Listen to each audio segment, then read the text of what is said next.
Yo, what's up, everybody? Happy Monday. Today, I thought it'd be cool. So I don't know if you guys saw in the Facebook group, but Matt posted his one song for feedback, and I was talking to him about cutting frequencies and using EQ to show that. So I just thought I'd do a real quick demo on just how to kind of EQ all your drums together, or at least the way I do it. But if you do it right, it really kind of helps clean everything up and keeps everything real smooth. So we're going to go ahead and just jump in, and I'm just going to real quick grab some drums. Sure, let's do this.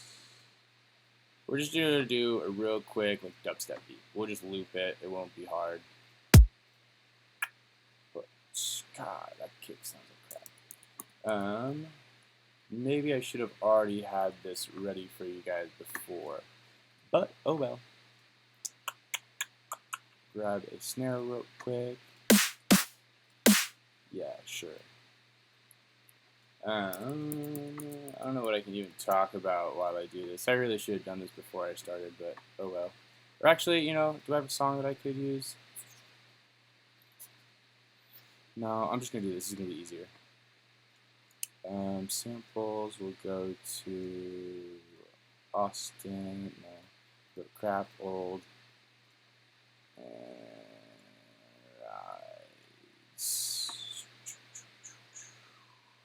Duplicate this. Yeah, I don't know. You guys might just want to skip the first like 2 minutes of this. I'm just going to do this real quick. Or you can watch me do it, whatever floats your boat.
And I'm lame. I'm just going to use a loop real quick, actually. That'll save some time.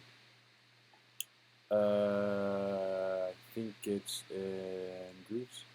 No, drums. No, clips. Yas. Yas. Yeah,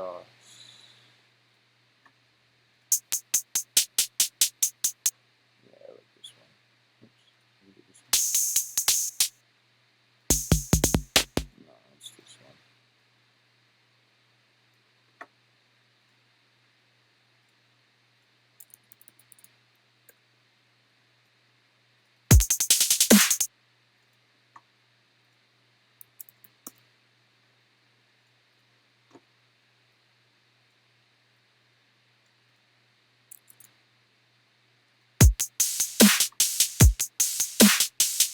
Cool.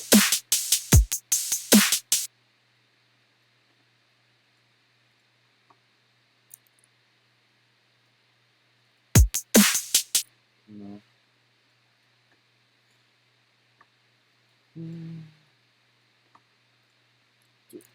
Okay. Okay.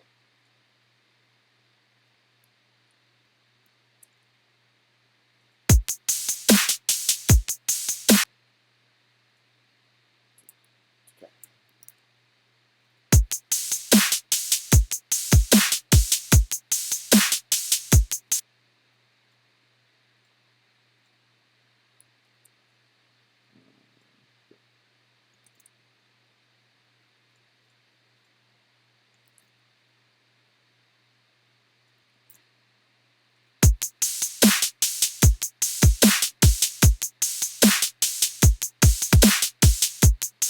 Cool. Simple enough, and then let's just do one more. We'll do a crash, just a crash. Getter crash. I don't know if I like the sound of this one, but.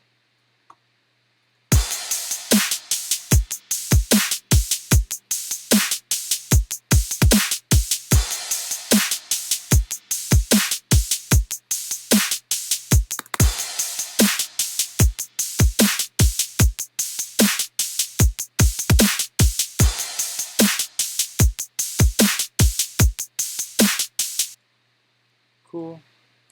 That'll work for now, and then let's go ahead and let's just go ahead and start with basics, I guess. So there's a couple different theories on EQing your kick. Some people say don't EQ your kick at all. Your kick is like the foundation of your track, so you should try and leave that alone as much as possible. If anything, usually for my kicks, I at the very least will go here and I'll just roll off at 30 hertz, just because most of the speakers in clubs don't have the capacity to produce under 30 hertz at all. So if even if you left that there, there's still going to be some crap that it's going to try and force out through the speaker. So if you at least just roll everything off at 30 hertz, it really cleans up the bottom end, and the speaker can spend more energy trying to replicate the frequencies that it actually can, instead of trying to force out these things that it's not even able to in the first place. So rule of thumb, for your kick, roll off around 30 hertz. The next thing I usually do is the gist of your kick. Actually, let me just turn down all these volume levels real quick. Down. Cool. I hope that is still. Yeah, that's still good enough live for you guys. Go up a little bit. Sure. But back to this. Cool.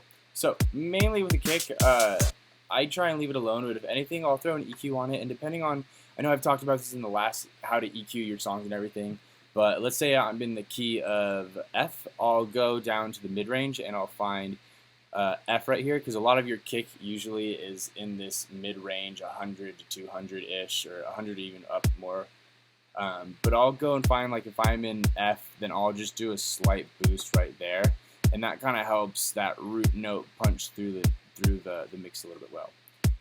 The next thing sometimes I'll do is, sometimes with kicks, I'll take a little bit off the higher end. That's just to kind of leave room for all the other stuff you have going on in your song as well, so any kind of lead synths or whatever, I like those to kind of shine through. So if you bring this high shelf down a little bit, sometimes you can make room for all that other stuff. A lot of times you don't need to, but it depends on your mix. You have to listen to it. So, but this is pretty much the standard EQ for what I'll do for a kick. Like, I really don't do a lot of my kicks personally. I know some people like to fucking, no, not like that. I hope you don't ever do that. But, I try to leave my kick alone as much as possible. So that's the kick. The next thing that I wanted to go over was claps. And this is what I was talking to about Matt. But if you just go through on your EQ and you turn it up to about 100 or 200-ish, around that range,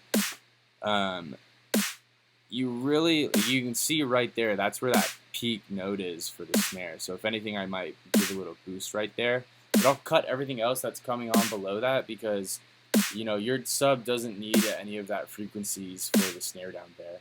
That's just all that extra little, like, in the background that, like, you don't really want. You want your kick to punch through all that really clear.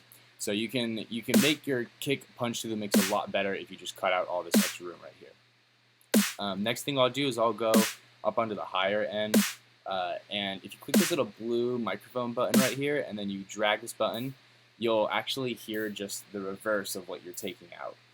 So I like to take my snares down. It's usually about 18, but really just so you can just barely hear it. So let's see if we can.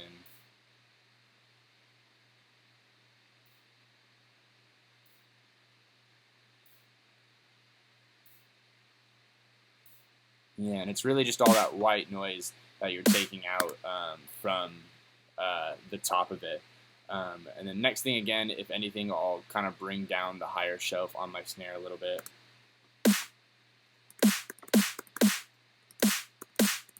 You can kind of see the difference between those twos, the two of them when I turn them off, but you can really hear the punch of the snare a little bit more when you have it on.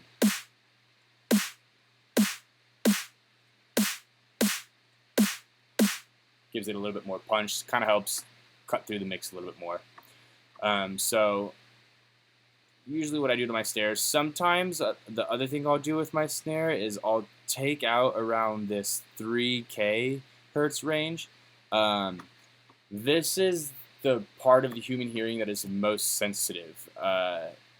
It's really kind of those screechy higher tones. Like, let's see if I can just, let me just mute this real quick, actually. You can hear all that right in there. It's got all that nasty resonance. Whereas if I go down here, it's not as harsh to listen to. It's still kind of weird because there's all that resonance, but up here, it's a lot more rough. So I'll take out, usually dip around like 3.5K and keep it pretty tight. It's a little bit loose on this one.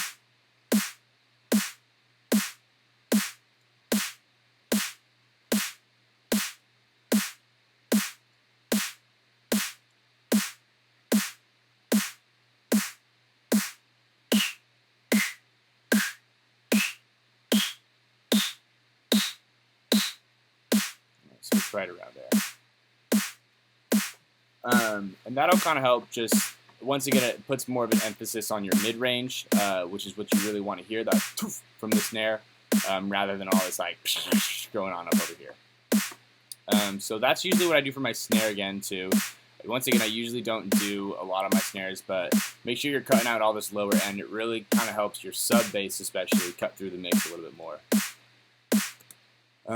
Sorry if you couldn't hear me while I was going on. Next is hats. For the hats, you're taking out a majority of what's going on in this lower range up over here. So we'll solo this. So look at this already, all this down here. There's not even a lot of frequencies coming out from that range. So if you just go ahead once again and do a hard cut through all of that stuff, you'll take out a lot of that crap, and it just, once again, you can kind of hear it emphasize the higher frequency of what's actually going on with those. So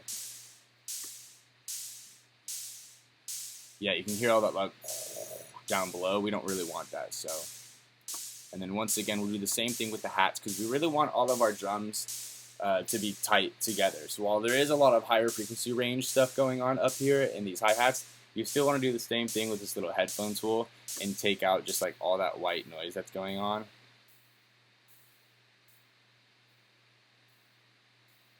Just barely hearing it. For this one, if you want, turn it off. If you want, you can probably bring up the higher range just a little bit and then bring this back down.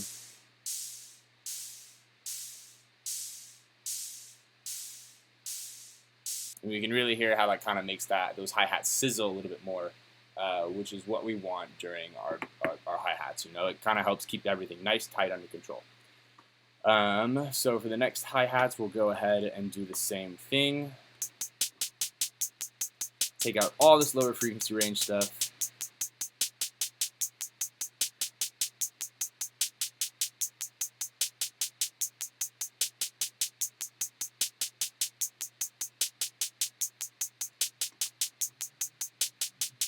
So I kind of like some of that lower kind of, you could hear it when we were taking it out. I kind of like a little bit of that, but I don't like too much of it. So I'm just going to cut around like 500 or so. Bring this down a little bit so it's not as loud. Same thing on the cut up here.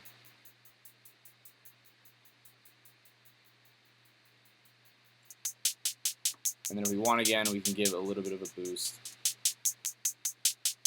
Where that peak is right there, because that's that real sharp transient. So once again, we turn it on and off.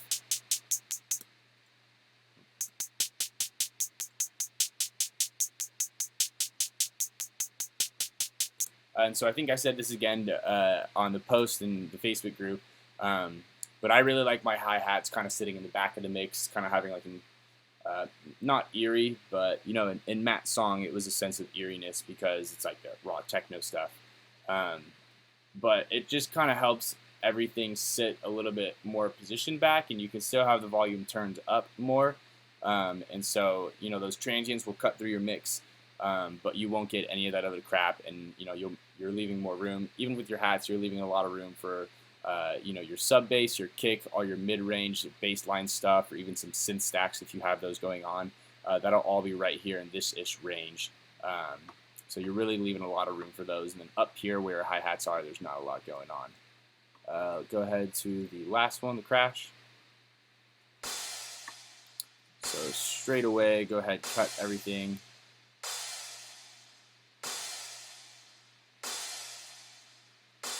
So crash, I really like that thicker kind of mid-range noise, but not too much of it. Cut again.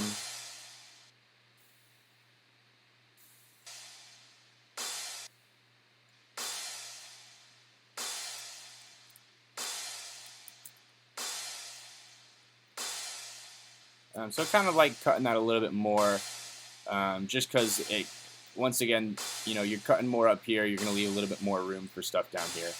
And you're also leaving more room for your other hi-hats. So honestly, I might even bring that down.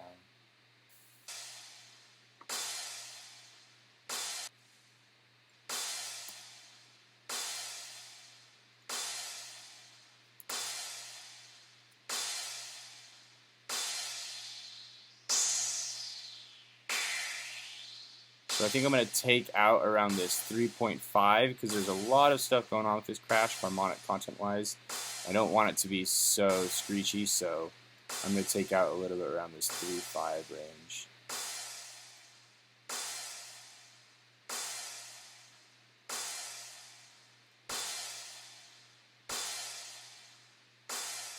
Yeah, and you see how you take out, if you take out that 3.5 3.5K range, it kind of makes that crash a little bit less harsh to listen to, and it's a little more tampered and controlled, I guess you could say.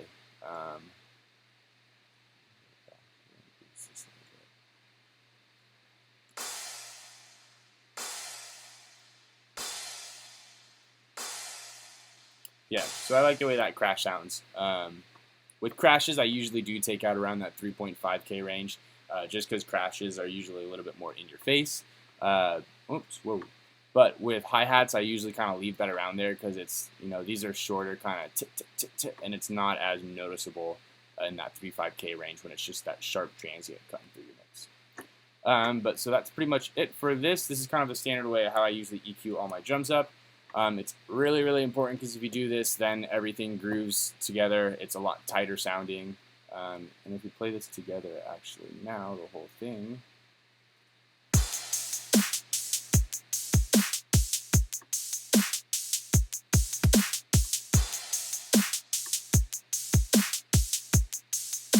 Kind of sits together a little bit nicer. And of course, I haven't gone through and I haven't, played with volume levels yet, or I haven't done an SSL, multi-band compression, any kind of compression on it.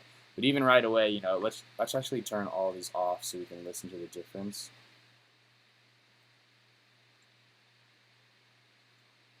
And then we'll go back real quick. Oh, mine's already off.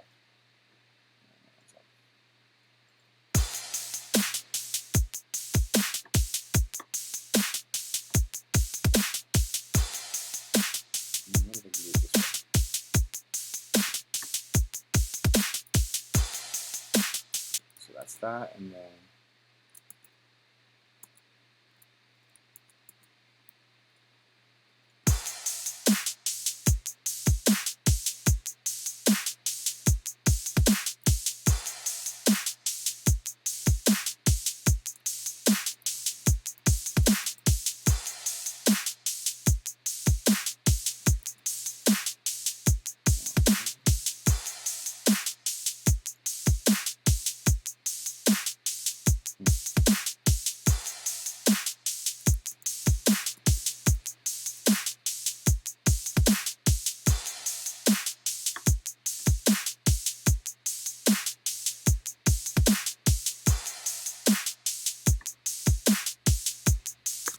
I was trying to get it to Control Z to where I could just do it real quick.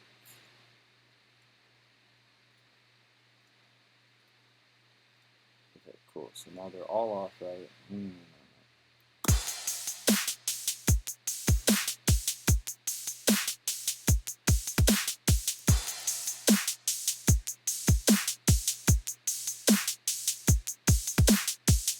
you can tell how everything's balanced a little bit more.